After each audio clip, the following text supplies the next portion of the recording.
The threadbare blanket Soka had always believed that tomorrow would be better. That belief was stitched into the worn fabric of his family's survival theme, fragile, but holding together. Each morning, he left their cramped apartment before the sun rose.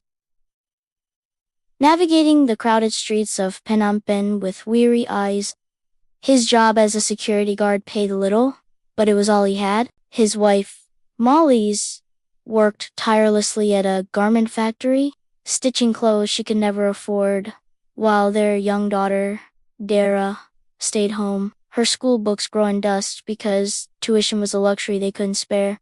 But Soka had dreams. He wanted Dara to study, to break free from the cycle that had bound him and Molly's. He wanted to give her more than a life of struggling for scraps. Then, life reminded him that dreams did not protect against suffering.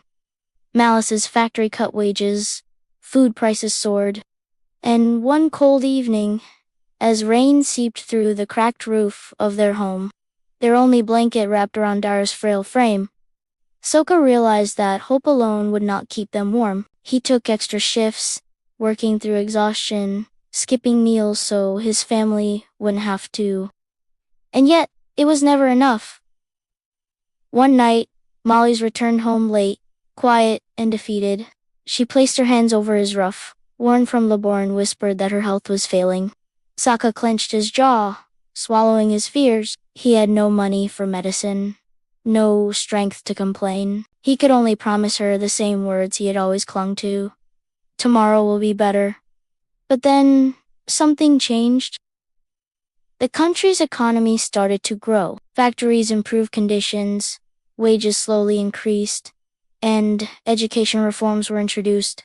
Schools became more accessible, and Soka saw his chance. Through sheer determination, he took a leap, leaving behind his long hours of guarding empty buildings for a position as a community coordinator. The pay was better, and for the first time, he could afford Dara's education. With time, things transformed. Molly's received proper treatment, their home was repaired, and Dara finally stepped into a classroom.